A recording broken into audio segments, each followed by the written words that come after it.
안녕하세요, 구독자 여러분. 만담꾼의 사랑방을 찾아주셔서 감사합니다. 만담꾼은 전국 각지에서 사연을 제보받아 전해드리는 만큼 희노애락이 살아 숨쉬는 이야기를 약속드립니다. 구독과 좋아요는 영상 제작에 큰 힘이 됩니다. 그럼 이야기 시작합니다. 안녕하세요. 저는 김미숙입니다. 제 이야기를 들려드리겠습니다. 저는 평생을 아들 하나만 보고 살아왔습니다. 아들이 태어나던 날, 저는 이 아이가 내 인생의 모든 것이라는 생각을 했습니다. 그날부터 제 삶의 중심은 아들로 바뀌었고, 그가 더 나은 삶을 살 수 있도록 모든 노력을 기울였습니다. 아빠는 일찍부터 우리를 떠났습니다. 아들은 남편이 없는 환경에서 자라왔고, 저는 그 빈자리를 채우기 위해 2배, 3배로 노력해야 했습니다. 제가 가사 도우미로 일하며 하루에 12시간씩 일하고 집에 돌아오면 아들은 이미 자고 있곤 했습니다. 하지만 아들의 얼굴을 볼 때마다 피로가 싹 가시는 것 같았습니다. 그의 행복을 위해 저는 하루하루를 열심히 살아냈습니다. 아들이 학교에 들어가면서부터는 학습지, 학원, 과외 등 그의 학업에 투자해야 하는 돈이 점점 늘어났습니다. 아무리 돈이 빠듯해도 아들의 미래를 생각하며 저는 항상 제 필요는 뒷전으로 미뤘습니다. 초등학교 때부터 아들은 공부를 꽤 잘했습니다. 저는 그가 훌륭한 사람이 될 거라고 믿었습니다. 그래서 무엇이든 해주고 싶었고, 더 좋은 환경에서 공부할 수 있도록 모든 걸 바쳤습니다. 다른 엄마들처럼 비싼 학원에 보내진 못했지만, 내 손으로 해줄 수 있는 건 다 해줬다고 자부했습니다. 그래도 가끔은 혼자서 힘들게 일하며 이 아이를 잘 키우고 있는지 불안할 때도 많았습니다. 그러다 아들이 중학생이 되었을 때 사춘기가 시작되면서 그와의 갈등이 생기기 시작했습니다. 사소한 일에도 반항하고 저에게 화를 내는 모습에 상처받기도 했지만 이 모든 것이 아이가 성장하는 과정이라고 생각하며 꾹 참았습니다. 아들이 잘 되기를 바라는 마음에 저는 더 많은 시간과 돈을 그에게 투자하기 시작했습니다. 그가 원하는 것은 뭐든지 해주려고 했습니다. 당시에는 그게 자식에게 사랑을 표현하는 최선의 방법이라고 믿었으니까요. 아들이 대학에 들어가면서 자취를 시작했을 때 저는 그가 독립할 준비가 충분히 되어 있다고 생각했습니다. 하지만 그때부터 아들의 연락은 점점 뜸해지기 시작했습니다. 매일같이 걱정하며 전화를 걸었지만 아들은 바쁘다는 핑계로 제 연락을 받지 않았습니다. 그가 성인이 되었으니 어쩌면 그럴 수도 있다고 생각했지만 마음 한편으로는 서운함이 밀려왔습니다. 내가 이렇게까지 열심히 키운 아들이 이제는 나와 거리를 두고 있다는 생각이 들었습니다. 어느 날 저는 아들이 사는 자취방에 갑작스럽게 찾아갔습니다. 그가 잘 지내는지 걱정이 돼서였습니다. 그러나 아들은 저를 반갑게 맞이하지 않았습니다. 엄마, 왜 말도 없이 갑자기 오셨어요? 여긴 내 공간인데. 그는 짜증 섞인 말투로 저를 대했습니다. 저는 그 말을 듣고 너무나도 충격을 받았습니다. 나는 그동안 아들을 위해 모든 걸 바쳤는데 그는 이제 나를 불편하게 여기는 사람이 되어버린 것 같았습니다. 그때부터 아들과의 관계는 점점 더 멀어져 갔습니다. 그는 자신만의 삶을 살아가며 저를 점점 잊어가는 것 같았습니다. 하지만 저는 여전히 그를 사랑했고 그가 성공하길 바랐습니다. 그래서 학비와 생활비를 지원하는 것은 물론 그가 필요로 하는 모든 것을 아낌없이 해주었습니다. 그러나 그런 마음과 달리 아들의 마음은 여전히 저와 멀어져만 갔습니다. 아들은 대학을 졸업하고 직장을 구한 후 결혼을 결심했습니다. 그때까지만 해도 저는 아들이 성인이 되어 자신의 가정을 꾸리고 이제는 부모로부터 독립하여 잘 살아갈 것이라고 믿었습니다. 그러나 결혼 준비 과정에서부터 아들은 저를 소외시키기 시작했습니다. 결혼 준비를 하며 아들은 저에게 집을 마련하는 데 필요한 자금을 지원해달라고 요청했습니다. 그 말에 저는 망설임 없이 제 전 재산을 아들에게 내주었습니다. 아들을 위한 일이라면 모든 것을 바치는 게 어머니로서 당연한 일이라고 생각했기 때문입니다. 그러나 결혼 후 아들의 태도는 급격히 변했습니다. 그는 더 이상 저에게 연락하지 않았고 며느리도 저를 반갑게 맞이하지 않았습니다. 어머님, 저희가 알아서 할 테니 너무 신경 쓰지 않으셔도 돼요. 그 말은 나를 외면하는 듯한 차가운 말이었습니다. 저는 그들이 바쁘다고 생각하려고 노력했지만 시간이 지날수록 아들과 며느리는 저를 멀리하는 것 같았습니다. 어느 날 아들에게 전화를 걸었을 때 그는 엄마, 도와준 건 고마운데 우리 일은 이제 저희가 알아서 할 테니까 너무 걱정하지 마세요. 연락도 굳이 안 하셔도 되고요. 라고 말했습니다. 그 말을 듣고 저는 아들이 이제 나를 필요로 하지 않는다는 사실을 깨달았습니다. 그동안 내가 아들을 위해 모든 것을 바쳤는데 그는 이제 나를 외면하고 자신의 삶만을 살아가고 있었습니다. 결혼 후 몇 년이 지나자 아들은 다시 저를 찾아왔습니다. 그때는 사업을 시작하겠다고 하면서 큰 돈이 필요하다고 말했습니다. 엄마, 이번에 사업을 시작하려고 하는데 자금이 부족해요. 엄마가 1억만 조금만 도와주실 수 있나요? 그 말을 들었을 때 저는 마음이 무거웠습니다. 이미 아들에게 줄 수 있는 것은 거의 다 준 상태였기 때문입니다. 그러나 저는 여전히 아들이 잘 되기를 바라는 마음에 또다시 돈을 빌려주었습니다. 아들이 성공할 수 있다면 그를 돕는 것이 당연하다고 생각했습니다. 하지만 그 후로 아들은 사업에서 큰 손실을 보았다고 했습니다. 그리고 그는 다시 저를 찾아와 말했습니다. 엄마, 이번이 정말 마지막이에요. 다시 시작할 수 있게 도와주세요. 저번엔 돈이 부족해서 잘 안 됐어요. 더 크게 빌려줘요. 이거 집 담보로 대출 받으면 될 텐데. 저는 그 말을 듣고 망설였지만 아들이 실패하지 않기를 바라는 마음에 또다시 돈을 내주었습니다. 그러나 아들의 사업은 이번에도 성공하지 못했고 그는 또다시 저를 찾아와 도움을 요청했습니다. 저는 그때서야 깨달았습니다. 아들은 더 이상 저를 어머니로 존중하지 않고 그저 자신이 필요할 때만 찾는 사람이 되어버렸다는 것을 말입니다. 아들의 반복되는 요구에 지친 저는 결국 아들에게 더 이상 돈을 줄 수 없다고 결심했습니다. 그래서 아들이 다시 찾아와 돈을 요구할 때 저는 단호하게 말했습니다. 이제 그만하자. 엄마는 더 이상 너에게 줄 돈이 없어. 그 말을 들은 아들의 얼굴은 굳어졌습니다. 엄마, 그게 무슨 말이에요?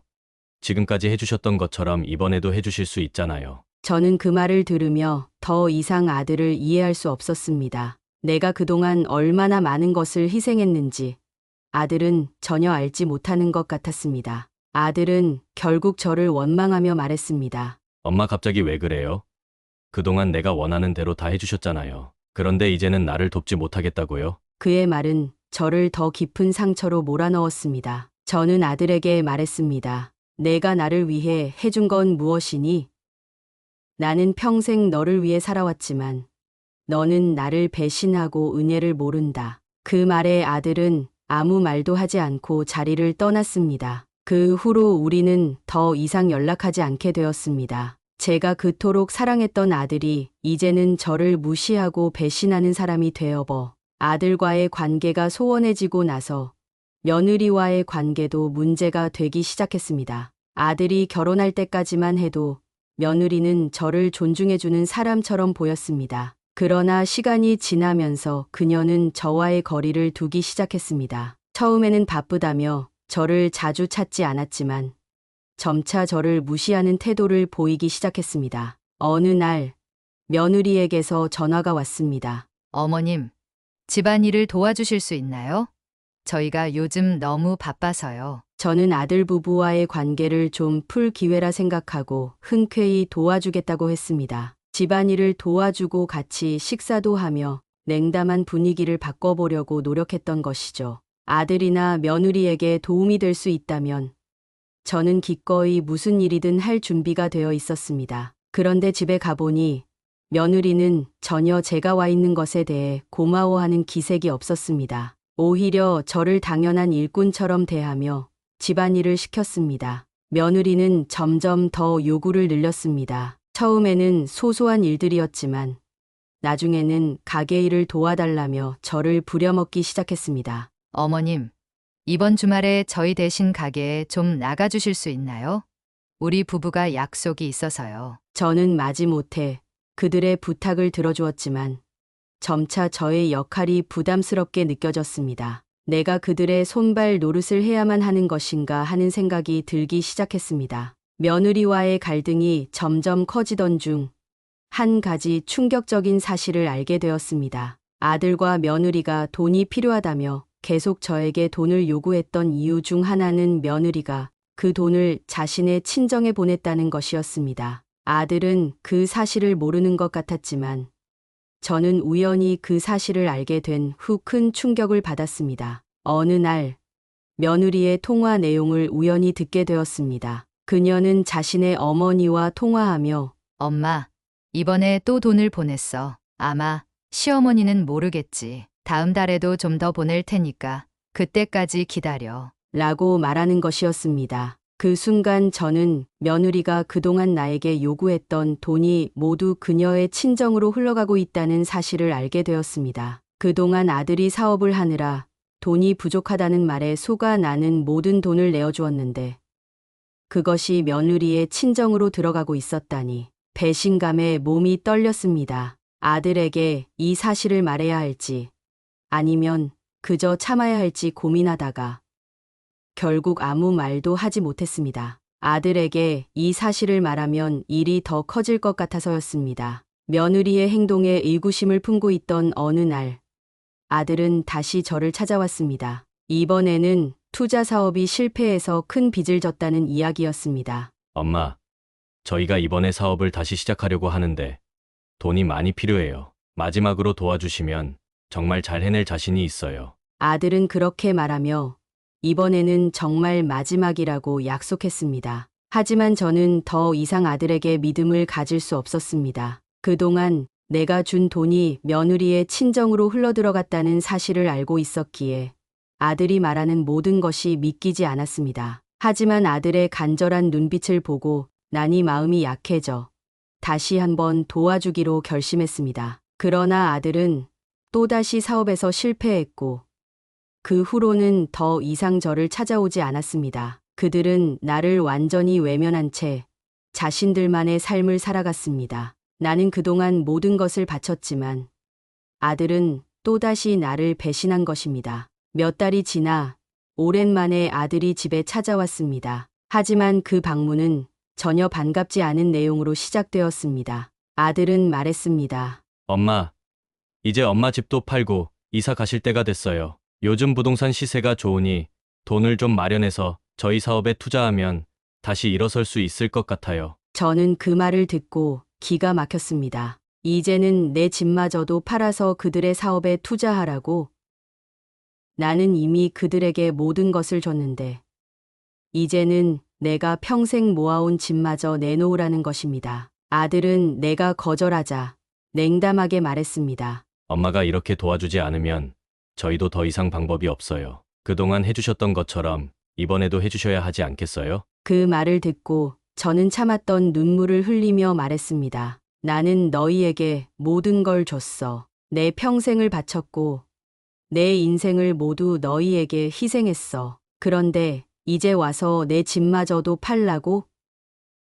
이제 나는 더 이상 줄 게 없어. 하지만 아들은 내 말을 들은 척도 하지 않았습니다. 그날 밤 나는 홀로 방에서 오랫동안 생각했습니다. 나는 평생을 아들에게 바쳤습니다. 그의 성공을 위해, 그의 행복을 위해 내 모든 것을 희생했습니다. 그러나 이제는 내가 할 수 있는 것이 아무것도 없다는 사실을 깨달았습니다. 아들은 나를 더 이상 어머니로 보지 않고 그저 돈을 주는 사람으로만 대하고 있었습니다. 다음 날 나는 아들과 며느리를 집으로 불렀습니다. 그리고 마지막으로 결심한 이야기를 전했습니다. 나는 이제 너희에게 더 이상 아무것도 해줄 수 없어. 이 집도, 돈도, 모든 것도 끝이야. 너희는 너희 인생을 살아가고 나도 나의 인생을 살아갈 거야. 아들은 처음에는 당황하는 듯했지만 이내 냉소적인 웃음을 지으며 떠났습니다. 그래요. 엄마 마음대로 하세요. 우린 이만 떠날게요. 잘 지내시고요. 그들이 떠난 후 나는 홀로 남아 집 안을 둘러보며 생각했습니다. 내 인생은 이렇게 끝나는 것일까? 내가 그토록 사랑하고 헌신했던 아들이 이제는 나를 이렇게 배신하고 떠나버리는 걸까?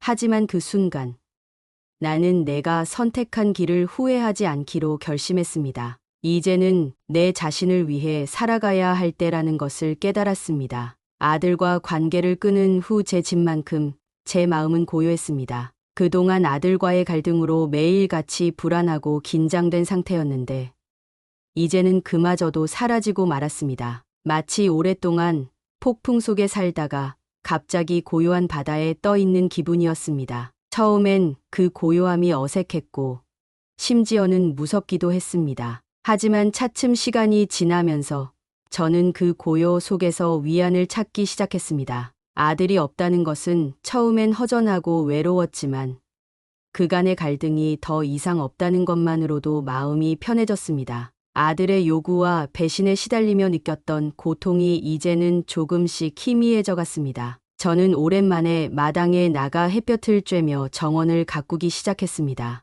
잡초를 뽑고 화초에 물을 주며 오롯이 나 자신을 위한 시간을 가졌습니다. 그동안 아들에게 집중하느라 나 자신을 돌보지 않았던 세월이 떠올랐고 이제는 내 인생을 다시 시작할 때가 되었다고 생각했습니다. 그러나 그 평온도 잠시 저는 다시금 경제적 어려움에 직면했습니다. 아들에게 돈을 거의 다 내어주었던 탓에 남은 재산이 얼마 되지 않았고 앞으로 살아갈 날들을 생각하면 막막했습니다. 예전에 비해 몸도 많이 쇠약해졌고 일을 구하러 다니는 것조차 쉽지 않았습니다. 그동안의 상처는 여전히 아물지 않았지만 생계를 유지하기 위해 뭔가를 해야만 했습니다. 경제적인 어려움에 처하면서 저는 어떻게든 조금씩 생계를 이어가야 한다는 생각에 공원에 나갔습니다. 공원에 나가니 비슷한 연배의 어르신들이 게이트볼을 치며 즐거운 시간을 보내고 있었습니다. 저도 그들처럼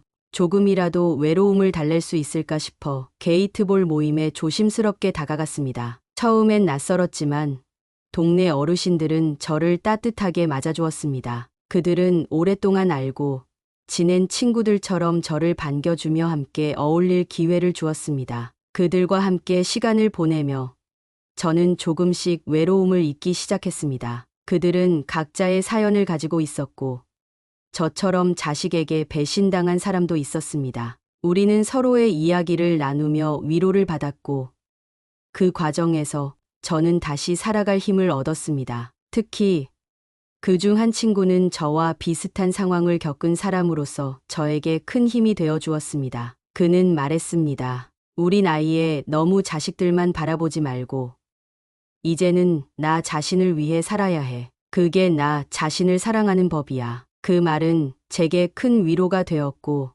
더 이상 아들에게 얽매이지 않고 내 삶을 살아가야 한다는 생각을 굳히게 해주었습니다. 어느 날 그 친구의 권유로 저는 동네에서 운영하는 작은 자원봉사 모임에 참여하게 되었습니다. 처음에는 그저 시간을 보내기 위한 목적으로 시작했지만 자원봉사를 하면서 저는 생각지도 못한 기쁨을 발견하게 되었습니다. 누군가를 돕는다는 것이 얼마나 큰 보람을 주는지 깨달았습니다. 그동안 아들에게 모든 것을 쏟아붓느라 자신을 돌보지 않았던 저에게 자원봉사는 오히려 제 자신을 다시 찾는 계기가 되었습니다. 저는 매주 지역의 복지관에 나가 아이들을 돌보고 노인들을 돕는 일을 시작했습니다. 누군가를 돕는 과정에서 저는 오히려 마음의 평화를 찾을 수 있었습니다. 다른 이들의 고통을 위로하고 그들과 함께하며 제 상처도 조금씩 아물어갔습니다. 그렇게 저는 점점 더 내 삶의 주인이 되어갔습니다.